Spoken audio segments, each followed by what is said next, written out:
别动！别动！别！老师，谁来？胡八一同志，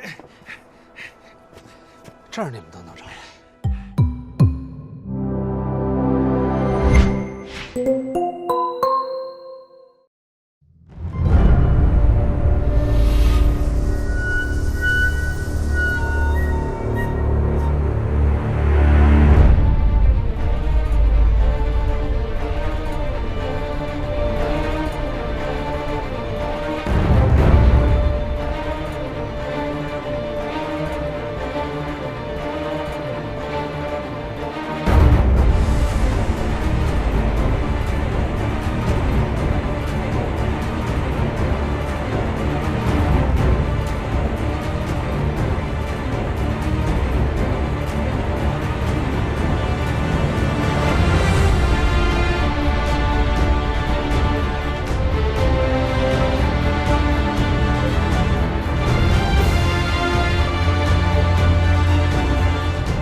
荣耀30系列邀你观看《龙令迷窟》，荣耀30系列光影之美，一瞬清新。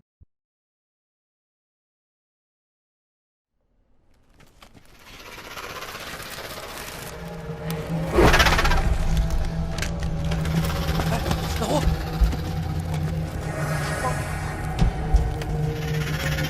听我说，他就鬼迷心窍了。你说他跑什么跑啊？大家在家那会吵你，这下好了，彻底把自个儿交代了。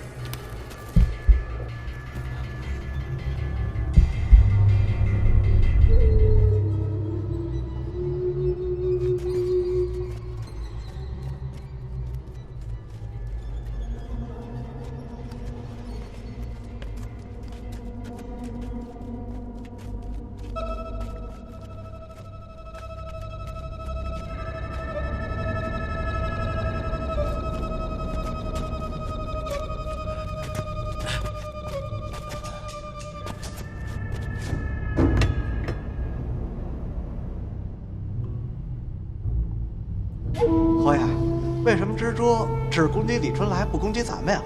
应该是龙骨天书的原因。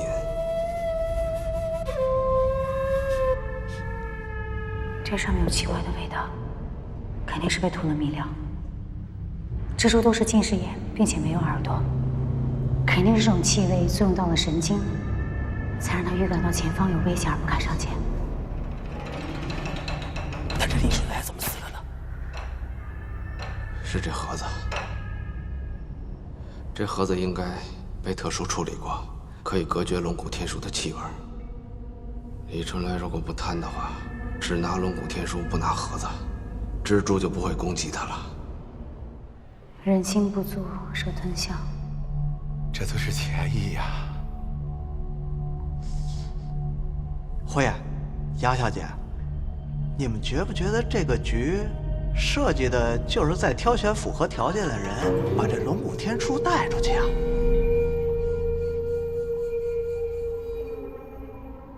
这木尘珠如果祸害千年，祖师爷必然不希望他的下落成为永远的秘密。让我说呀，咱就别老琢磨祖师爷怎么想的了，咱们想想咱们怎么出去吧。现在咱们还是迷窟里迷着呢。是啊，就算这蜘蛛不攻击咱们了，可还有蝙蝠呢。咱就算再走个蝙蝠，那现在出口在哪儿，咱也没找着啊。我看呀，他们是想把咱们留在这里来。有声音。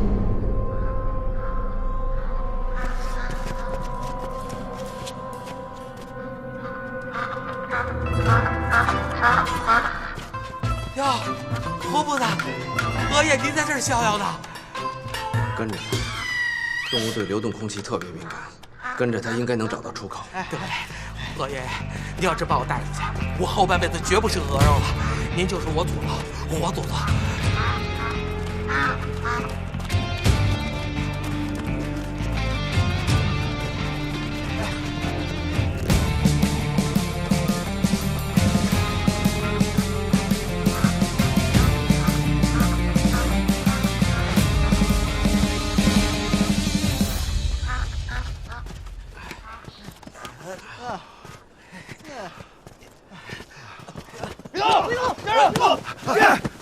谁来？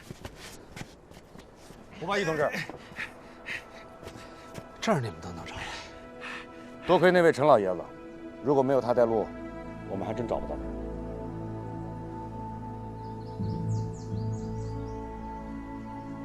陈老爷子已经把你们的情况都说清楚，我们也通知了文物局和考古队，之后的事情他们会来处理。谢谢你们。哎呀，不谢不谢，配合你们工作是应该的。走，栽在你手里，我认了。别走，走。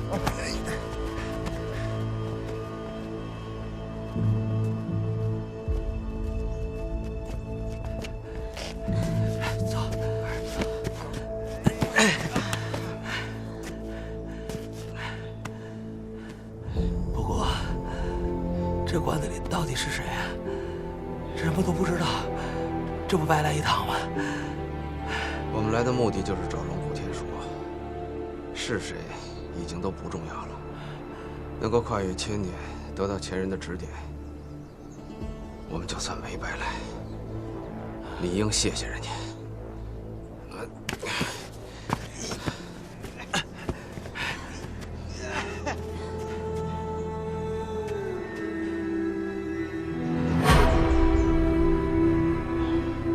胡爷，咱赶紧离开这块儿吧。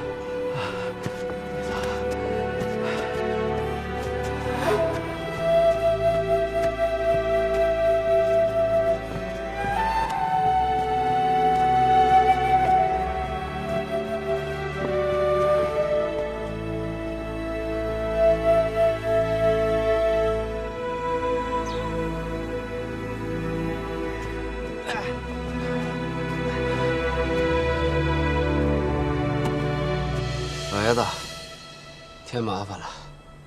这就叫缘分呐！哎，你小子，我总觉得咱爷儿俩哪股劲儿，他怎那么有点像呢？啊！谢谢你啊，大爷，你跟警察说的还挺明白的。我老头子也不能白拿你小子一张大团结呀！啊！回去吧，这龟甲上的玄机，咱们还得等孙教授给咱们解释呢。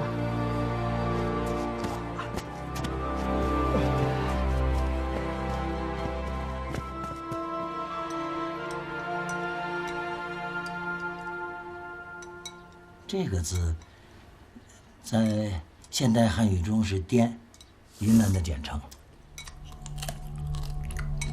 这个字啊是献，贡献的献。但是你们看啊，这两个字在这龟甲上的位置毫不相连，很难找出二者的关系。我还得再查一些资料才行。您这不等于没说吗？合着不能因为那一颠字，我们再把云南翻个底掉是吧？老胡，你这面不吃都坨了，要不？哎，孙教授，既然这个“滇”和“县”俩字儿已经都确定了，那这俩字儿背后的意思，您应该也知道吧？这个“滇”字，具体的讲，是指古滇国。寻宝探险靠一双好眼，闯荡商业江湖靠天眼查 APP。查公司、开公司，胡八一推荐您用天眼查，用天眼查放心。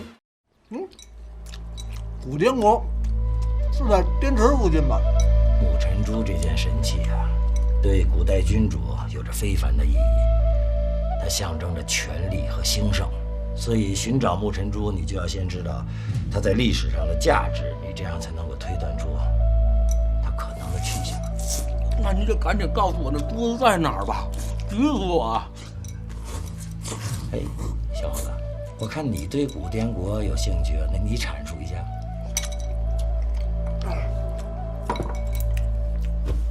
那学生可就在孙教授面前班门弄斧了啊！要说起这古滇国啊，哎，那真是一个神秘的王国，史学界称其为迷失的国度。早在殷商时期，它就已经存在了，灭亡应该是在西汉的时代，对吧？据说在它的亡国中期，曾经发生过一次非常严重的内乱，国中一部分人因此离开，进入崇山峻岭之中，过着与世隔绝的生活。自此之后呢，这些人就从历史长河中慢慢的消失了。后世之人对他们全部了解，也仅仅是出自一本叫《拓乎引》拓乎引一考。哎，因为这部古书，对不对，孙教授？不错。哎呀，真是人不可貌相啊！你说说他们的领袖。这个学生可就孤陋寡闻了。还请孙教授您提示。大概在商朝晚期，这古滇国有一部分人信奉巫神邪术，这些推崇邪神的人，为了避乱，就离开了滇国，迁移到澜沧江畔的深山里生活。这些人的领袖自称为献王。那这上面的“献”字就是指献王？这么说，我们要找的是献王。这献王墓啊，就是个传说。像这种草头天子，在中国的历史上那数不胜数啊。这史书上对这位献王的记载都只言片语，就更甭说找他的墓穴了。孙教授，如果您要是解释不清，我们就直接去云南，哪怕用分金定穴，也得把它找出来。分金定穴只能在一马平川、没有地脉起伏的地方才起作用。云贵高原地势复杂，而且山川河流众多，气候波诡云谲。要想找到献王墓，如果没有明确的提示，恐怕比登天还难。那就没有别的办法了吗？你的心情我理解，但是我现在只辨识出2个字，所以它整体的这个情况啊，我还不能确认。你再给我点时间，等我遍寻古书、钻研考证之后。遍寻古书、钻研考证，然后又能多骗几点闲饭吃喽。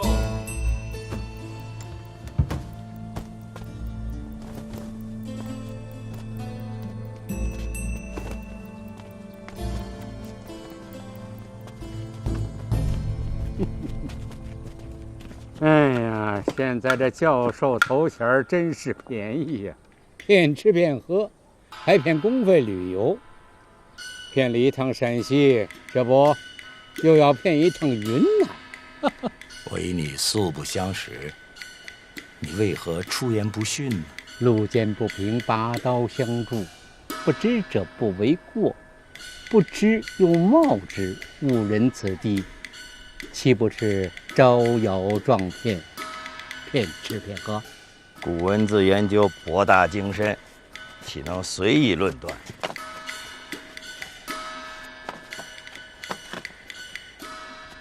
不是我夸口，我孙某人在识别古文字方面，当世还无人能出我其右。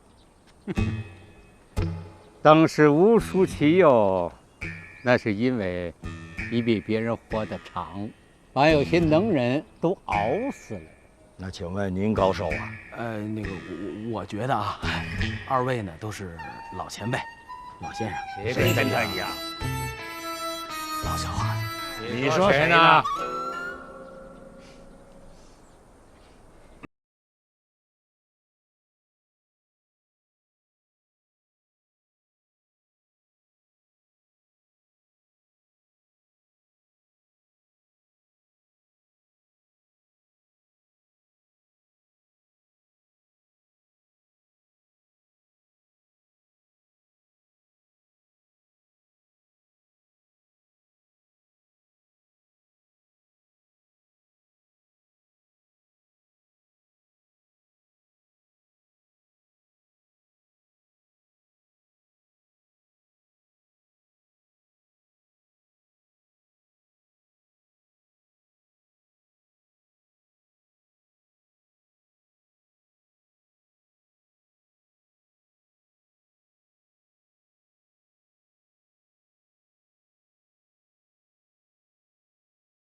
张爷，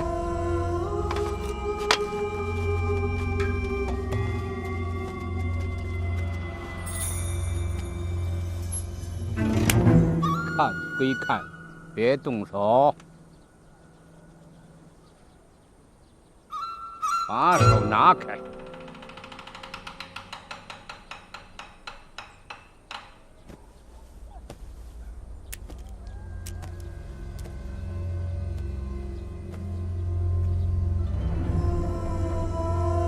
这是献王墓的地图。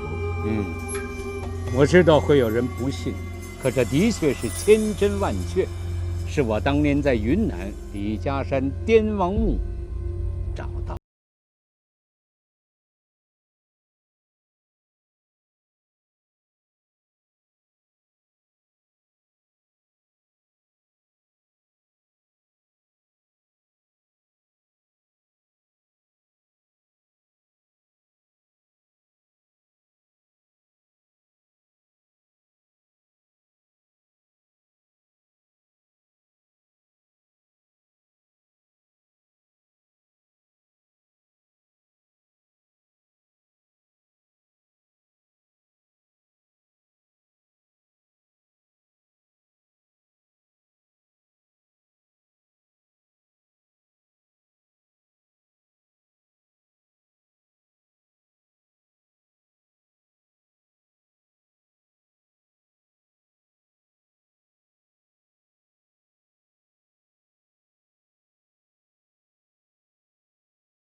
政治。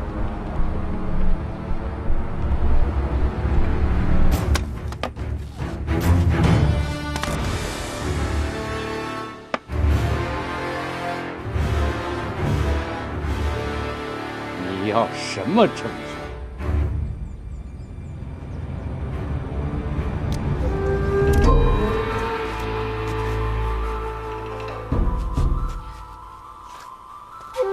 老夫的这对招子就是证据。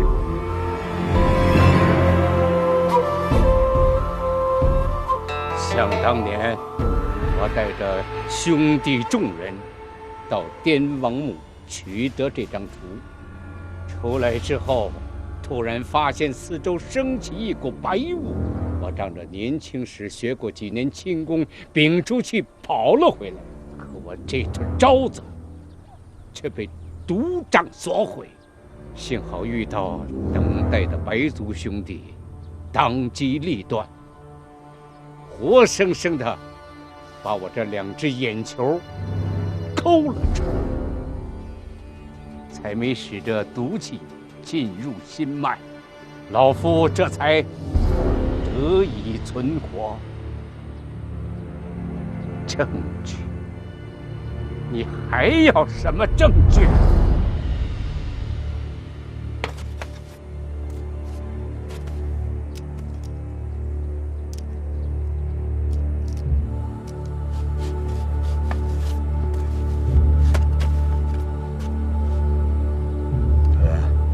那你们接着讨论啊，我得去查一些资料。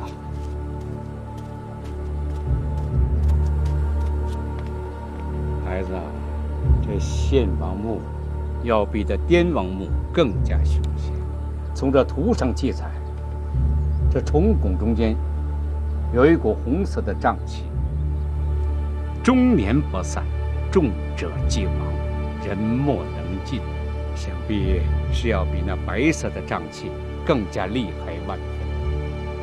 此番如若前往，必定万事小心。好的。可是这个地图，老爷子，这张地图是您毕生的心血，我们不能夺人之美。风烛残年，目不能视，这身外之物还留他何用？况且孩子又是鹧鸪哨的后辈儿孙，要什么，老夫不该倾囊相授。只是老夫有一件不情之请。您说，别说一件，10件100件，我们也照办。老夫这把年纪，能让你一个小姑娘做什么10件100件的事？我只要你在解除红斑之后，带我去鹧鸪哨的墓前看一看，也算是了却我残生心愿。没问题，到时候我把您接去美国定居，您以后的生活就由我来照顾。孩子，你的心意老夫心领，可是我这摸骨断相的算命生活也算是乐在其中。往年如能纵情于山水，云游四海，岂不快活美哉？老爷子，此行多谢您的辅助，能认识您这样的传奇人物，吴某真是三生有幸。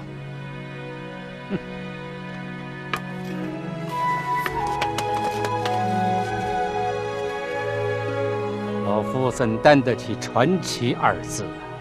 想起当年那些愤事，当真是烦恼不寻人，人自寻烦恼啊！老夫已是退出这历史的剧目，这过去的事情，就当是一本令人回味的书吧。年轻人，后会有期。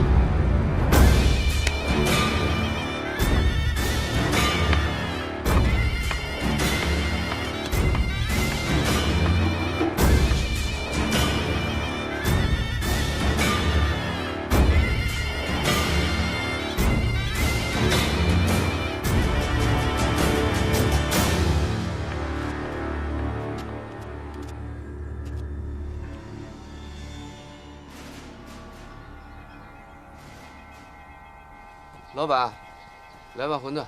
哎，2碗。好嘞。你怎么来了？怎么就许你吃馄饨啊？哦。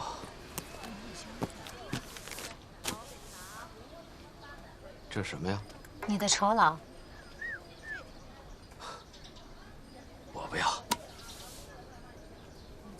你不要，人家不需要啊。你那点钱都贴补你的战友了，你就收下吧。这也算是我的一点心意。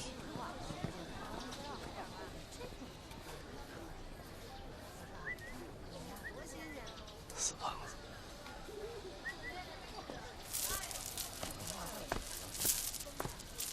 来馄饨。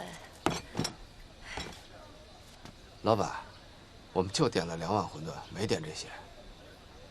胡连长，胡连长，我早就认出您了。我这个人没什么文化，但我不傻。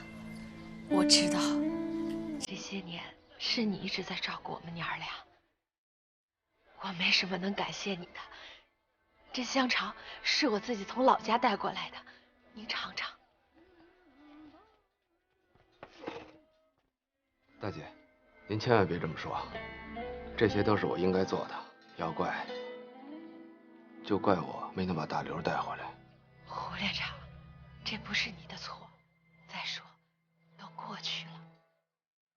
哎，不说这些了，快尝尝，这香肠凉了就不好吃了。哎，要不这样，这个钱您拿着，给孩子买点东西。胡连长，这钱我不能收。正好你今天过来了，我还想告诉你，以后别再给我们娘俩送钱了。你的心意，大姐心领了。大姐，您就收下吧，不然她也不会心安的。谢谢。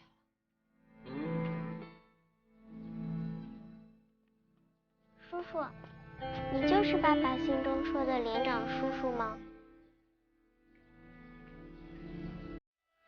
说你是好人。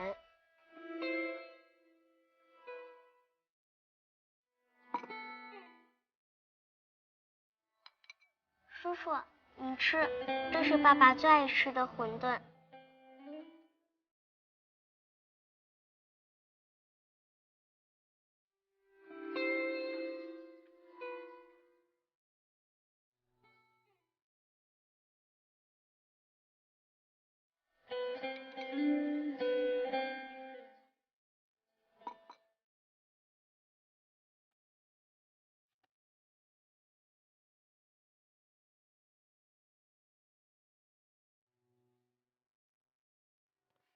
我说你别没事儿给我搞突然袭击好不好？我这本来想踏实吃碗馄饨的，你这突然一出现，差没把我心脏病给吓出来。厉害吧？还有更厉害的呢。厉害，还真厉害！这小妞可不是一般人。您真当他大老远从美国飞回来就是为了木尘珠啊？哼，胡八一那不是省油灯，那是水仙不开花，他装蒜的。不信您瞧。你们北京人啊，就会揣着明白装糊涂。您瞧，我说什么来着？揣字儿都会用了，那麻烦你给我翻译一下，这揣字儿英文怎么发音啊 ？cash。cash， 怎么那么耳熟啊？蒙谁呢？哥们儿切会的时候就用过这词儿，那是现金。你以为我是胖子呢？就光认识钱？您瞧这俩人可真够逗咳嗽的，你一句我一句的。你说你们聊你们的不就完了吗？没事扯人家胖子干什么呀？也对，胖子这人呢，就是一垫背的命。胡八一有一搭没一搭的把他捎进来，其实就是一挡箭牌，人家心里门清着呢。要说正格的，还在后头呢。说这些，你们外国人也听不懂啊。那你就说点我能听懂的呗。哎，我也想听听。你就说这摸金校尉吧，听上去好听，是吧？可是自古以来呢，说白了就是个贼，没意思，不干。说的也对。哎，你说谁是贼啊？我外公可不是贼啊。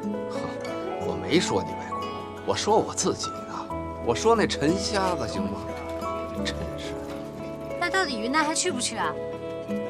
当然得去了，这现在已经不是你一个人的事儿了啊。哎，这话尽琢磨。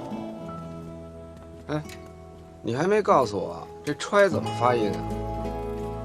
你还没翻篇呢？翻篇你也懂啊？我还知道什么是拉密呢。哟，那你告诉我什么是密啊？我就是密啊。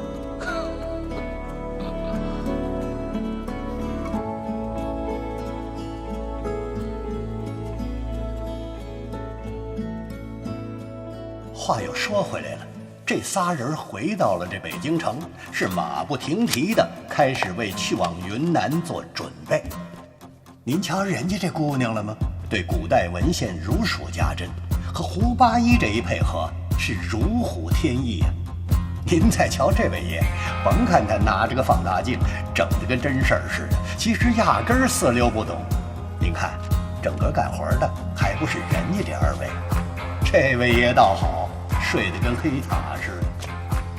哎，甭管怎么着，这摸金校尉合则生，分则死。打这儿起啊，这仨人算是兵合一处，将打一家。正所谓摸金三人组，生死一传动。方才出龙窟，是再起入虫谷。真真正正的摸金铁三角，也就正式的形成了。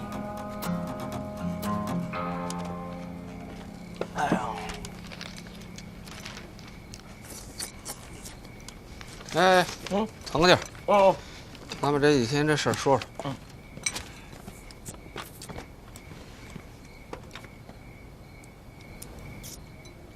看见没有？蛇河澜沧江的一个支流，因为形状弯曲42多米，蛇河路过这座山3300多米，当地人称遮龙山。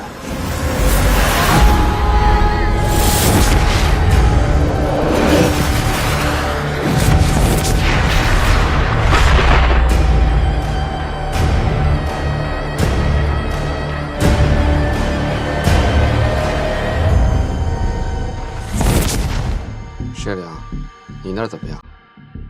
资料显示，折龙山里面没有大风天气，所以很难自然的让这些瘴气消失。我联系了美国那边，购买了一批军方专用的防毒面具，但是也不保证这些面具对这些特殊的毒气就有效。就有效也不见得能行。那地儿啊，蚊虫滋生，那附近的山里啊，全是那虫子，这虫子个儿还都特别大。哎，我看了一下当地的风土人情，说当地人啊会下一种什么蛊啊，就是看谁不顺眼就拿虫子给人下毒，特别的邪门。那里地处非常的偏僻，当地汉化程度很低，所以我们这次要多加小心，避免和当地人发生正面冲突。天野，你那边呢？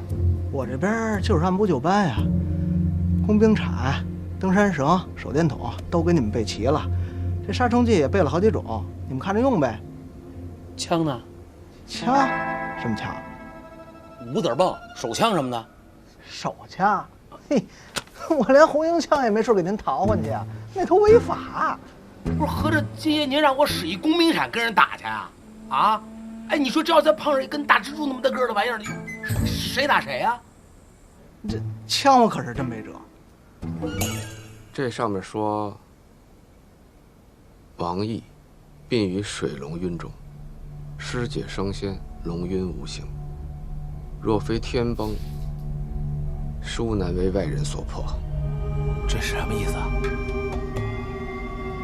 意思就是说，这献王的墓穴处于水龙晕的地势之中，如果不是天崩的话，任何人都进不去。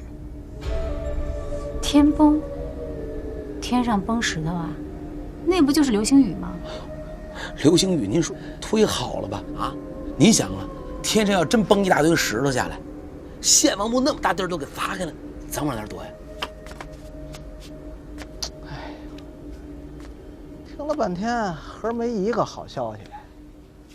你们这聊天聊的，我听着直瘆得慌。总而言之，这次云南虫谷之行，只有一个字。什么字？死。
地图绘制于汉代，离现在已经2000多年了。